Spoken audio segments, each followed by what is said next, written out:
하나님 말씀은 에스라서 6장 13절에서 22절까지 말씀입니다. 구약성경 713페이지입니다.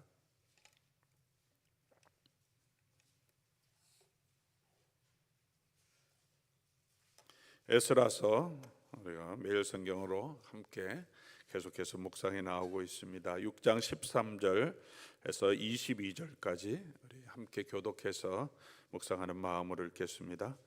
다리오 왕의 조서가 내림에 유브라데 강 건너편 총독 다뜨네와 스달 보스네와 그들의 동관들이 신속히 준행하니라.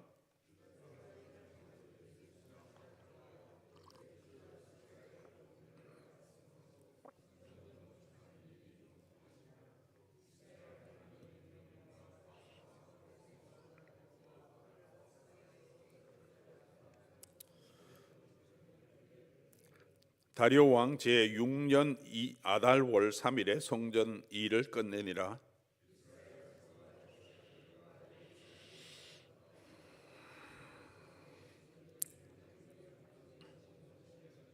하나님의 성전 봉헌식을 행할 때에 수소 100마리와 수장 200마리와 어린 양 400마리를 드리고 또 이스라엘 지파의 수를 따라 숫염소 12마리로 이스라엘 전체를 위하여 속죄제를 드리고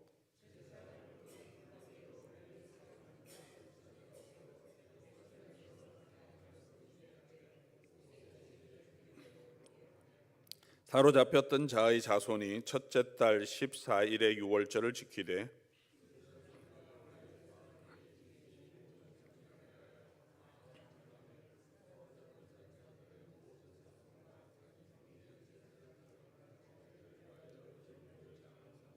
사로잡혔다가 돌아온 이스라엘 자손과 자기 땅에 사는 이방 사람의 더러운 것으로부터 스스로를 구별한 모든 이스라엘 사람에게 속하여 이스라엘의 하나님 여호와를 찾는 자들이 다 먹고 즐거움으로 이레 동안 무교절을 지켰으니 이는 여호와께서 그들을 즐겁게 하시고 또 아수르 왕의 마음을 그들에게 돌려 이스라엘의 하나님이신 하나님의 성전 건축하는 손을 힘있게 하도록 하셨음이었더라. 아멘. 같이 한번 기도하겠습니다. 좋으신 아버지 하나님 감사합니다. 오늘 이 아침 시간 또 우리를 하나님의 손으로 인도해 주시고 또 말씀을 묵상하며 하루를 시작할 수 있도록 은혜를 주시고 또 건강을 주셔서 감사합니다. 오늘도 주의 말씀을 우리가 같이 묵상하며 우리를 향하신 하나님의 뜻을 발견하기를 원합니다. 주께서 우리 각 사람의 심령 가운데 우리에게 주시는 하나님 말씀을 듣게 하시고 그 말씀을 붙들게 하시고 착한 마음으로 순종하여 약속된 축복을 누리게 역사하여 주시옵소서. 오늘 이 시간도 주님의 은혜의 손에 부탁드리며 예수 그리스도의 이름으로 기도드립니다. 아멘. 오늘 본문은 이제 중단되었던 예루살렘 성전 건축이 재건되고 이제 완공되어서 이스라엘 백성들이 성전 봉헌식을 하고 그리고 이제 다시 돌아와서 유월절을 지켜서 모두가 즐겁게 다시 회복된 그 나라를 또 회복된 성전을 감사하며 하나님께 예배하는 모습을 우리에게 보여줍니다. 도저히 안 될 것 같은 일이었습니다. 역사적으로 볼 때도 그렇습니다. 바벨론 제국이 하루아침에 무너질 것이라고는 누구도 생각하지 못했을 것입니다. 바벨론 제국은 기원전 626년에 시작되었습니다. 그리고 세력을 얻어서 아수르를 무너뜨리고 고대 근동이죠. 이집트까지 전체를 장악하는 강력한 제국으로 성장했고 이 바벨론 제국의 느부갓네살에 의해서 예루살렘 유다 나라도 그리고 예루살렘도 완전히 초토화되고 성전도 무너지고 성전의 모든 물건들이 약탈당해서 바벨론으로 이렇게 빼앗겼고 그리고 많은 사람들이 포로로 잡혀서 또 바벨론으로 끌려갔습니다. 이 바벨론 제국이 100여 년 만에 기원전 539년이죠. 626년에 시작됐는데 기원전 539년에 우리 다니엘서에도 나오지만 벨사살 왕의 지하에서 하루아침에 무너집니다. 페르시아 제국이 일어나서 쳐들어왔는데 힘 한번 써보지 못하고 이 나라가 무너집니다. 이 짧은 기간 동안 이렇게 강력하게 떠올랐던 중동 전체를 장악했던 대제국이 이렇게 짧은 시간에 100년 채 조금 넘어서 이렇게 완전히 무너질 줄 몰랐죠. 그리고 페르시아 제국이 등장하면서 바벨론과 완전히 다른 민족, 소수민족 유화 정책을 펼치면서 즉위하자마자 모든 소수민족 포로 잡혀왔던 사람이 돌아갈 수 있도록, 돌아가서 각자 자기 나라에서 자기 신앙을 가지고 살 수 있도록 고레스 왕이 칙령을 발표해서 갑작스럽게 유다 사람들도 돌아올 수 있는 기회가 생겼습니다. 역사적으로 보면 하나님께서 바벨론을 들어서 이 한 나라를 강성하게 하시며 하나님 앞에 범죄한 유다를 심판하시고 그리고 이 나라를 무너뜨리시고 페르시아 제국을 세우셔서 다시 이 백성이 약속대로 돌아오게 하시는 이 세상 제국 나라 그 뒤에 하나님께서 하시는 역사가 있음을 우리가 역사를 다 지나고 보면 하나님이 하신 일을 보게 됩니다. 그렇게 해서 538년에 기원전 538년에 기원해서 그 다음에 성전 건축을 가장 먼저 재개했습니다. 그래서 시작되었던 성전 건축이 주변 관리들에 의해서 방해를 받아서 멈춰서게 됐죠. 그게 6장 초반부에 나온 일이고 막 고소를 하고 이 사람들이 반역의 생각을 가지고 있다 막 이러면서 왕에게 계속 투서를 하고 방해를 놓았다가 결국은 다시 고레스 왕이 칙령을 발견하고 이 성전을 재개할 수 있도록 허락을 해줘서 그렇게 해서 다시 진행된 그 성전이 16년 후에 다시 학계 스가랴 선지자의 격려로 일어나서 다시 성전을 완공해서 520년에 성전이 완공된 이야기가 오늘 본문에 나오는 이야기입니다.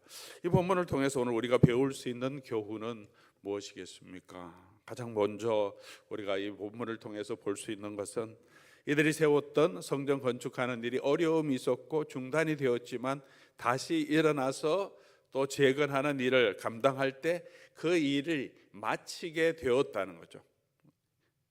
일이 끝나게 되었다. 그렇게 오늘 본문은 기록합니다. 14절 마지막에 성전을 건축하며 일을 끝내되 그리고 15절 다리오 왕제의 6년 아달월 3일에 성전 일이 끝내니라.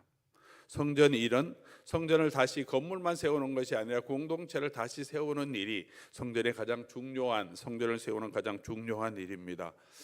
건물만 세우고 제사만 회복하는 것이 아니라 사람들의 삶이 예배하는 삶으로 바뀌어지도록 이 성전을 세우고 성전에서 하나님을 기억하고 말씀을 기억하고 그래서 그 백성들의 삶이 우상을 떠나서 하나님을 섬기는 사람으로 바꿔가는 일인데 그 일을 시작했습니다. 그 일을 시작하고 결국은 여러 가지 어려움이 있었지만 마칠 수 있게 되었다라고 말합니다. 오늘날 우리가 세워야 할 성전은 무엇입니까? 이 구약 성경의 성전은 우리 신약 시대로 오면서 이 성전은 예수 그리스도의 몸이고 예수 그리스도의 몸된 교회라고 말해주고 있습니다. 고린도전서 3장 16절을 보면 너희는 너희가 하나님의 성전인 것과 하나님의 성령이 너희 안에 계시는 것을 너희가 알지 못하느냐라고 분명하게 말하고 있습니다. 그 당시에 예루살렘에 세워졌던 그 건물이 아니라 너희가라고 얘기하죠. 고린도 교회 성도들을 향해서 예수 그리스도를 믿는 너희, 여기는 너희는 2인칭 복수 대명사입니다. 너희들 이렇게 얘기하는 거죠. 교회를 지칭합니다. 고린도 교회 성도 여러분, 여러분이 하나님의 성전인 것과 하나님의 영이 여러분 가운데 거하고 있는 것을 알지 못합니까? 그 성령께서 이제 마지막 때에 교회에 부어주셔서 잠깐 왔다 떠나시는 것이 아니라 구약 성령처럼 교회 가운데 함께 하시고 성도 한 사람 한 사람 가운데 하나님의 영이 거하고 교회가 모인 그곳이 성전이라고 얘기합니다. 그 교회, 우리 성도들이 모인 이 저와 여러분의 무리가 하나님의 영이 거하는 성전이죠. 에베소서 2장 22절에도 동일한 말씀을 하십니다. 너희도 성령 안에서 하나님이 거하실 초소가 되기 위하여, 하나님이 거하시는 초소가 어떤 것입니까? 그게 성전이죠.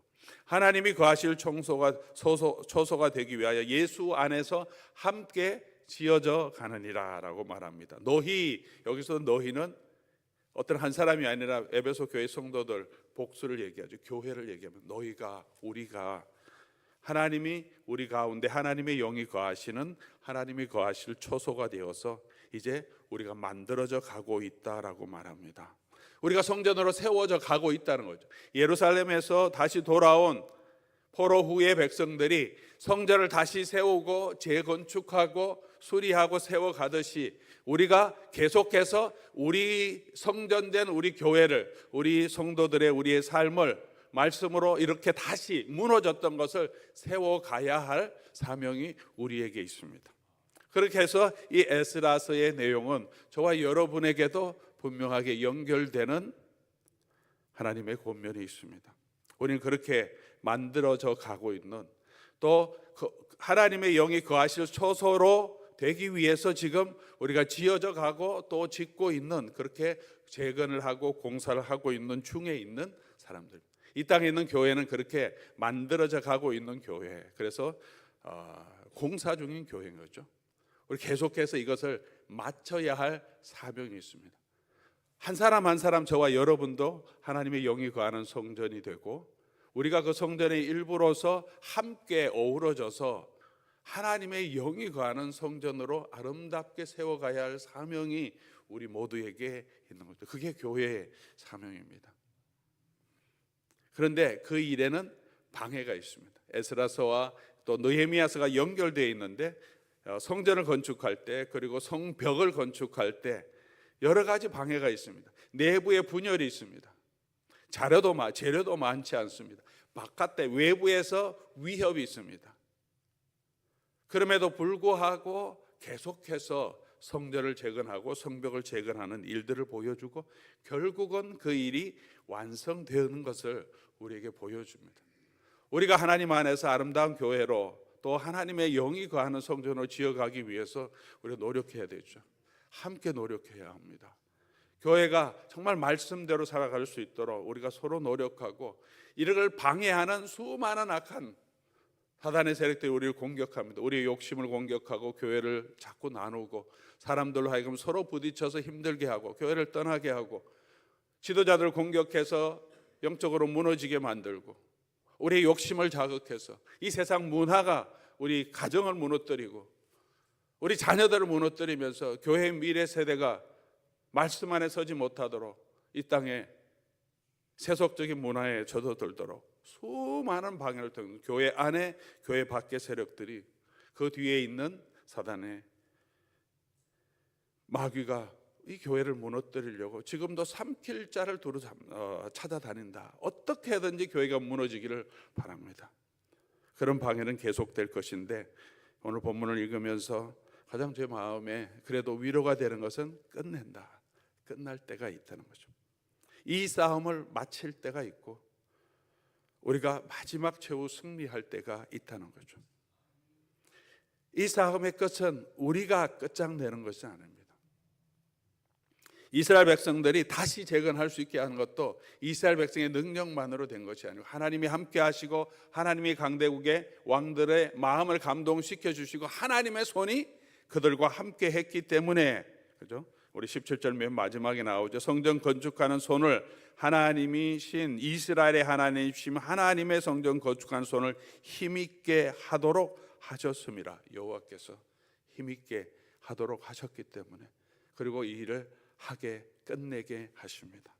마지막 때 예수님이 다시 오실 때, 그때는 완전하게 저와 여러분이 승리할 것입니다. 모든 악한 세력들을 그리스도께서 무찌러 주실 것입니다. 그들은 다 망하게 될 것입니다. 우리를 두렵게 하는 죽음도 사망도, 이 모든 땅의 주권자들도 하나님께서는 다 멸하시게 하시고 그 원수를 이기게 하시고 우리로 하여금 영원한 하나님의 나라에 들어가게 하십니다. 우리가 바라보는 것은 단순히 이 땅만이 아니고 정말 이 땅과 비교할 수 없는 영광스러운 새 하늘과 새 땅, 하나님의 나라를 바라보게 하셨고, 그 하나님의 나라에 합당한 자로 우리가 살아가도록 오늘 우리에게 주신 이 사명, 하나님이 영이 거하는 성전이 되도록 우리의 교회를 이 땅에서 계속 세워가서 그 일을 감당하도록 우리에게 사명을 주셨고, 결국은 그 일을 감당하게 하실 것입니다. 그 마지막 때가 올 것을 기억하며 우리 힘이 아니라 우리 속에 있는 성령께서 우리 죽은 육체도 다시 살리시고 우리가 변화되어서 정말 하나님의 영원한 나라로 들어갈 수 있도록 해주신 그날을 소망하면서, 고린도전서 15장 58절에 있는 것처럼 그러므로 견고하여 흔들리지 말고 주의 일에 더욱 힘쓰는 자들이 되라. 여러 가지 어려움이 있지만 그럼에도 불구하고 흔들리지 말고 우리의 믿음의 여정이 아름답게 승리하며 끝날 그날을 소망하면서 오늘도 계속해서 주의 성전을, 주의 교회를, 저와 여러분을 정말 하나님의 영이 거하는 아름다운 성전으로 계속해서 만들어가는 그 일을 계속해서 견고하여 흔들리지 말고 행하는 저와 여러분 될 수 있기를 주의 이름으로 간절히 소원합니다. 이 땅의 모든 고난 또 이 수고는 언제는가 우리 마칠 때가 있을 것입니다. 그리고 우리가 영광스럽게 주님 앞에 서갈 때 부끄럽지 않게 정말 하나님, 내가 이렇게 그래도 끝까지 믿음을 지켰습니다, 감사하며 우리 주님 앞에 나아가는 그날을 소망하며 걸어갈 수 있기를 바랍니다. 두 번째로 오늘 본문을 통해서 우리에게 주시는 또 귀한 교훈은 우리 14절 말씀인데요. 14절 말씀, 유다 사람의 장로들이 선지자 학개와 이또의 손자 스가랴의 권면을 따랐으므로 성전 건축하는 일이 형통한지라. 이전에도 나왔지만 이 성전 건축하는 일이 중단되고 어려웠을 때 어떻게 이 일을 마치게 되었냐 할 때 성경이 분명하게 기록해 주고 있습니다. 학개와 스가랴 선지자들의 권면을 따랐으므로 성전 건축하는 일을 마쳤다, 형통하게 되었다. 학개와 스가랴서를 우리가 지난번에 스가랴서도 묵상하고 학개서도 묵상했는데 다 기억나실지 모르겠지만 학개서와 스가랴서가 어떤 권면을 우리 이스라엘 백성들에게 했겠습니까? 요약하면 학개, 스가랴는 하나님께서 이루실 이 성전 건축이 보잘것없어 보이지만 이 일을 통해서 하나님의 앞으로 이루실 영광스러운 그 예루살렘, 회복된 예루살렘의 영광을 보여주십니다. 학개서 3장 23절 참고로 말씀드리면, 그날에 하나님이 이 우리를 회복하신 그날에 내가 너를 세우고 너를 인장으로 삼으리니 이는 내가 너를 택하였음이라. 스룹바벨에게 하는 말입니다. 내가 너를 인장으로 인쳐서 이 백성을 다시 세우고 그렇게 힘있게 하겠다. 스가랴서를 통해서는 엄청난 환상을 계속해서 보여주십니다. 예루살렘 성이 성곽 없는 성처럼, 성곽이 필요 없을 정도로 강대하고 그리고 평화로운 나라가 되어서 측량할 수 없도록 풍요하게 하시고 수많은 사람들이 그곳으로 오게 하십니다. 순금 등장대를 보내주시고 두 감람나무를 보내주시고 날아가는 두루마리 환상도 보여주시고 네 병거의 환상도 보여주시면서 하나님께서 앞으로 회복하실 이 놀라운 비전을 선포하면서 힘을 내라고. 그리고 스가랴서에 나오는 것처럼 성탄 때 우리가 가장 많이 인용하는 본문 중에 하나인데, 우리를 구원을 베푸실 그 왕은 겸손하여 나귀를 타고 오실 거다. 앞으로 장차 오실 메시아에 대한 소망을 전하면서 그가 우리의 모든 원수들을 다 밟고 이기게 하실 거다. 그 하나님이 함께 하시며 우리에게 승리를 주실 겁니다. 여러분, 일어나서 우리가 이 성전을 건축합시다. 이 일을 통해서 앞으로 하나님이 하시는 놀라운 비전을 선포하고 있습니다. 이게 이 말씀의 권면을 받고 따름으로 이 포로 후에 돌아온 백성들이 힘을 얻고 이 성전 건축을 마칠 수 있었다는 것입니다. 오늘 저와 여러분들도 우리가 이 하나님의 성전인 교회를 세워가고 교회에 주신 이 사명을 감당하고 우리가 하나님 앞에서 거룩한 하나님의 백성으로 성결하며 예수 그리스도의 그 영광을 드러내는 사람으로 이 땅을 살아내는 삶을 살아갈 때 어떻게 우리가 이 일을 방해도 있고 우리 자신이 보잘것 없고 힘도 없고 할 수 있는 많은 재물도 없는 것 같은데 어떻게 일을 할 수 있느냐? 하나님의 말씀의 권면을 따라서 무엇보다도 하나님이 이루실 최후 승리, 하나님이 이루실 그 영광을 바라보며 우리가 걸어가면, 그 말씀을 붙들고 걸어가면 저와 여러분이, 우리도 이 아름다운 성전을 끝까지 세워가게 하신다는 것입니다. 사랑하는 교회 여러분, 오늘 우리의 교회를 다시 세우는 방법은, 저와 여러분이 영적으로 회복되는 방법은 오늘 말씀처럼 여호와 선지자들의 권면을 듣고 그것을 따름으로 형통하게 되었다. 저와 여러분이 성결하게 되기 위해서 하나님의 말씀을 붙들어야 합니다. 영적인 시험을 이기기 위해서 우리는 성령의 검, 곧 하나님의 말씀을 가져야 합니다. 성도의 가장 큰 무기는, 영적인 전쟁의 무기는 하나님의 말씀입니다. 저도 우리 또 다른 사역자들도 강단에서 설교하면서 계속해서 권면의 말을 드리고 있습니다. 저도 권면하고 여러분들께도 권면을 드리죠. 그 권면의 말씀을 듣고 따를 때 저와 여러분이 믿음 안에서 형통하게 되고 교회가 또 하나님의 은혜 가운데 세워지게 됩니다. 여러분이 말씀을 묵상하는 그 말씀을, 매일 성경의 말씀을, 그 말씀을 붙들고 우리 스스로를 권면해야 합니다. 야, 이렇게 해야 된다. 이 말씀 붙들고 가야 된다. 낙심하지 말고, 지금 당장 눈에는 보이지 않지만 힘있게 계속 가야 된다. 계속해서 말씀으로 우리를 권면하고 그 권면을 따를 때 우리에게 형통함이 있습니다. 그냥 듣는다고 형통함이 있는 것이 아니라 말씀을 듣고 행하는 자에게 복되다 하셨습니다. 여러분 살아오시면서 정말 복된 인생은, 여러분의 삶에 충만한 은혜가 있을 때는, 우리가 말씀을 붙들 때, 말씀이 우리 속에 있을 때, 어떤 환경이든지 우리가 그 안에서도 하나님이 주신 소망을 붙들고 설 수 있었던 것을 경험하실 겁니다. 말씀의 은혜가 있을 때 여러분 삶이 변화되고 신앙이 성숙하게 되고 정말 여러분의 삶에 하나님이 주신 기쁨이 회복된 것을 맛보실 것입니다. 하나님 말씀이 아니면 저와 여러분이 다시 설 수 없습니다. 오늘 본문 내용들을 보면 제2성전이죠. 이게 제2성전, 솔로몬 성전 무너지고 다시 건축했다 그래서 두 번째 성전, 그래서 제2성전이라고 부르는데, 이 성전은 솔로몬의 성전과 비교하면 너무나 보잘것없는 모습이었습니다.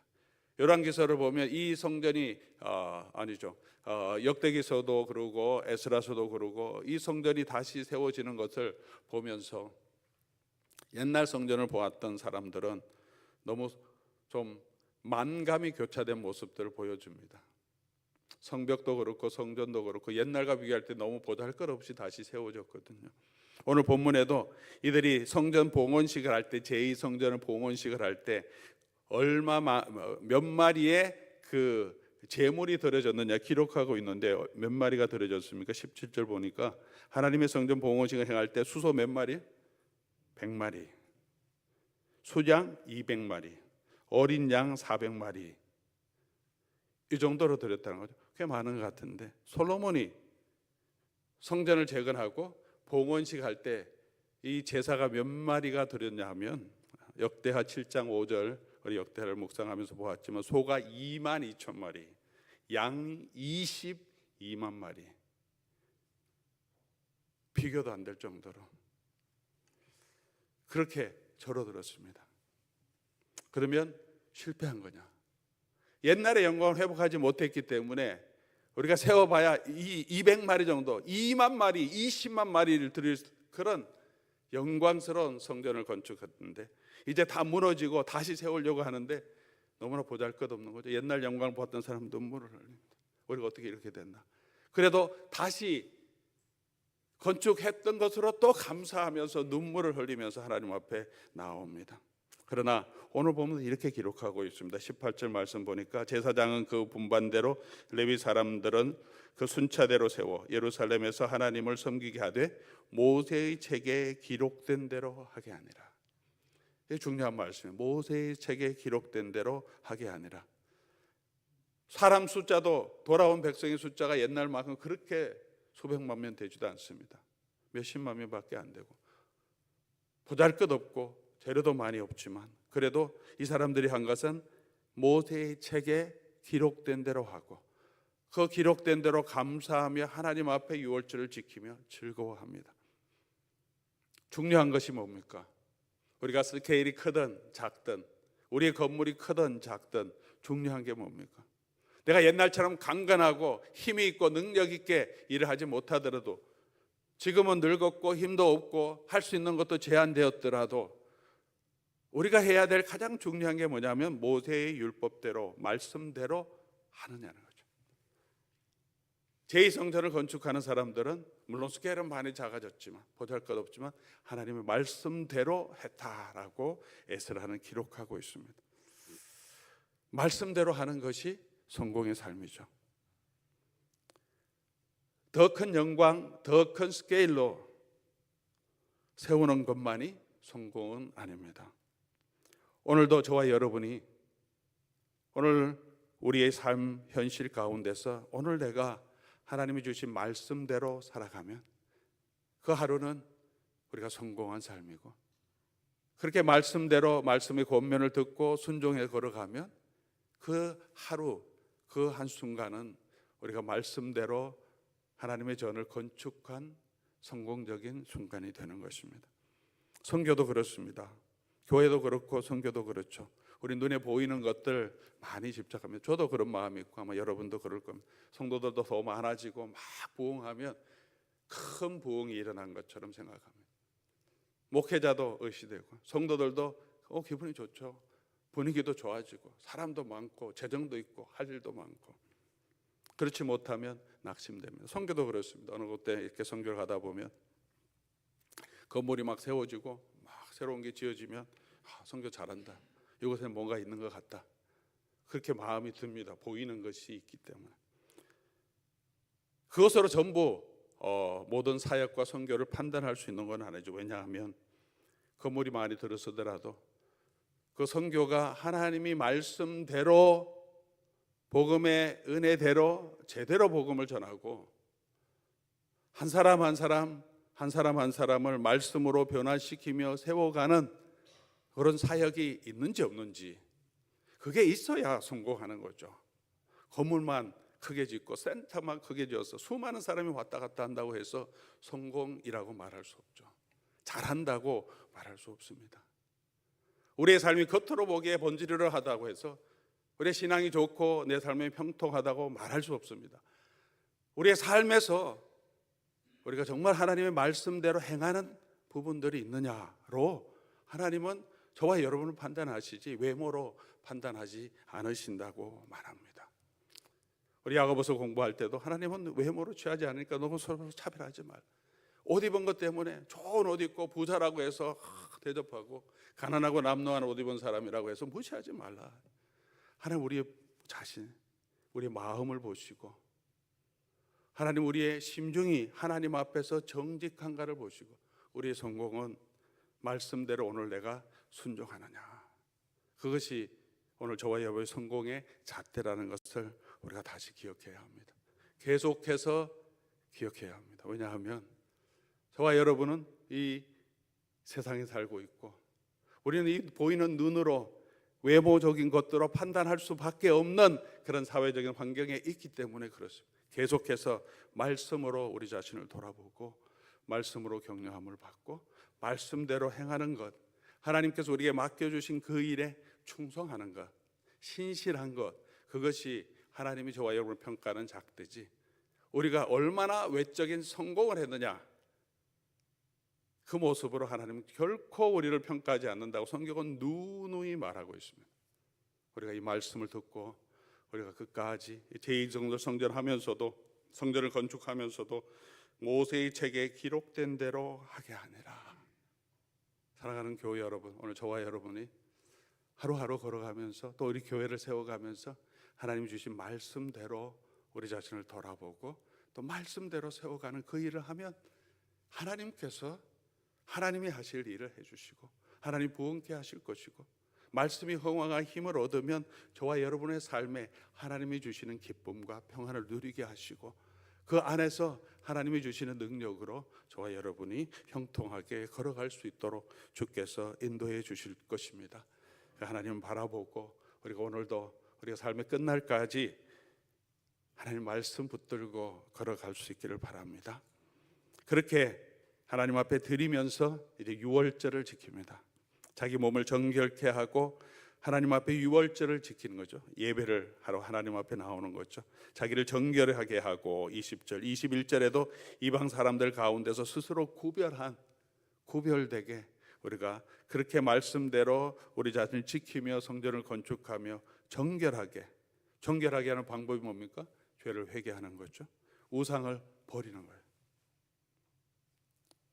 성전 안에 있던 우상을 깨뜨리고 요시야 왕도 그렇고 히스기야 왕도 그렇고 이 성전을 깨뜨리고 버리고 정결케 하고 다시 예배를 회복하고 유월절을 회복하면서 하나님을 경배하는 마음을, 하나님을 예배를 회복하게 하신 모습을 보여줍니다. 오늘 저와 여러분의 삶 가운데서도 우리 마음 속에 성전된 우리 교회 안에 우리가 우상으로 붙들고 있는 것들을 우리가 무너뜨리고 깨뜨리고 오직 하나님 바라보면서 우리의 삶을 정결케 하고 의와 진리 거룩함으로 지으심을 받은 새 사람으로 만들어져 가는 것, 그것이 저와 여러분의 하나님 우리에게 주신 사명입니다. 우리가 예수 그리스도 아들의 형상을 더 닮아가기 위해서 우리의 신앙생활을 하는 거예요. 우리 교회에 성도가 있는 것은, 예배하는 것은, 또 전도하고 선교하는 것은 그 일을 통해서 저와 여러분이 하나님의 아들의 성품을 더 입어가는 거예요. 예수님의 마음을, 예수님의 섬김을 배워가고 그 주님의 뜻을 따라가는 사람으로 만들어가는, 교회 전체가 점점 더 이 교회를 보니까 이 교회 성도들은 항상 주님 뜻대로 주님의 마음의 자세를 가지고 섬기는 모습이 훨씬 더 분명하게 나타나는 교회가 건강한 교회고 성공하는 교회. 우리가 끝까지 우리 자신을 정결케 하며 우리 속에 예배를 회복함으로 이 일을 이루었습니다. 유월절을 지키는 게 무엇입니까? 우리 내일 우리 성찬을 참여하는데 유월절과 성찬은 연결됐죠. 유월절을 지키는 게 뭡니까? 하나님께서 이스라엘 백성들을 애굽의 종로로 타는 이스라엘에서 구원하신 결정적인 중요한 이유가 이제 유월절이잖아요. 유월절 어린 양 잡아서 피를 보는 다음에 그 피를 덮인 그 안에 있는 사람은 하나님의 죽음의 사자가, 심판의 사자가 넘어가서 구원을 얻게 되고, 다른 모든 애굽의 집들은 하나님의 심판 가운데 하나님의 심판하심으로 그 백성을 구원해 주신, 덮어주신 이 피 아래에 있음을 기억하고, 대속의 죽음으로 그 피 아래에 있음으로 하나님이 구원해 주신 그 구원의 날을 기념하는 것이 유월절이고, 예수님께서 마지막 만찬을 잡수실 그 만찬이 유월절 만찬이에요. 그리고 예수님은 자신을 우리를 위해서 우리의 죄를 덮어주시는 유월절 어린 양으로 당신의 피를 우리에게 내어주셔서 이 잔을 먹고 이 떡을 먹고 이 잔을 마심으로 양을 쪼개고 그 고기를 먹고 그 피를 발라서 그 안에 있는 사람이 하나님의 재앙이 넘어가서 구원 얻게 되듯이, 우리가 예수 그리스도의 피를 먹고 예수 마시고 그 몸을 먹음으로 우리가 지금 그 유월절이 보여주는 영적인 구원을 다시 기억하는 거죠. 이것을 세상 끝날까지 계속하라고 하셨습니다. 우리가 다시 하나님의 말씀으로 회복되고 이 모든 믿음의 여정이 끝날 것을, 마지막 주님이 다시 오실 그때를 기억하면서 우리가 이 성찬에 다시 참여하는 것입니다. 이 예수님의 보혈로 내가 구원받았고 예수님이 승리하신 그 승리에 내가 앞으로 반드시 동참해서 나도 승리하게 해주실 것을 믿고 그 은혜를 붙들고 오늘도 살아갈 수 있도록 기억하라, 기념하라는 것은 기억하면서 그 삶을, 오늘 내가 그 삶을 실현하라는 거죠. 기억하는 것은 그냥 생각만 하는 게 아니라 누구를 기억하라, 부모님을 기억하라, 부모님의 유언을 기억하라 그러면 기억하고 그 유지를 받들고 내가 그대로 살아가야 기억하는 거죠. 기억하라는 것은 그런 마음이 의미가 있습니다. 내일 우리가 또 11월 한 해 마지막 성찬에 참여합니다. 물론 날마다 우리의 삶은 예수님과 연합된 삶이고 매주일 예배에 우리가 기억해야 되지만 특별히 매주마다 우리가 성찬은 하지 못하기 때문에 그래도 성찬을 다시 하면서 오늘 우리를 구원해 주신 그 주님의 은혜를 기억하고 그 주님의 능력이 우리와 함께 하심을 우리가 믿고 주님이 다시 오실 그날을 소망하면서 우리가 이 6월절 성찬에 참여함을 통하여서 다시 즐겁게 다시 하나님 앞에 드림으로 하나님이 주시는 은혜를 우리 백성에게 부어주시고 강건하게 다시 이 공동체가 세워진 것을 보여주시면서 저와 여러분들도 이 하나님의 은혜를 붙들고 믿음 안에 계속해서 끝까지 승리할 수 있기를 주의 이름으로 간절히 소원합니다. 오늘 말씀 기억하시면서 우리 같이 한번 찬송하면 좋겠습니다. 주의 보혈 날 정결케 하고 주 보혈 날 자유케 하니 내가 예비하는 이 시간 내 모든 것을 주께 드립니다. 주의 손에 나의 손을 포개고 주의 발에 나를 포개어 내가 이제 주님과 함께 살아가며 예수 그리스도 안에서 우리 아름다운 성전을 세워가는 내 자신을 성전이 되게 세워가는 말씀대로 우리가 순종해 걸어가서 하나님께 찬양과 경배드리는 그런 예배가 회복되는 삶이 되게 해주시기를 바라는 마음으로 우리 함께 찬송하겠습니다.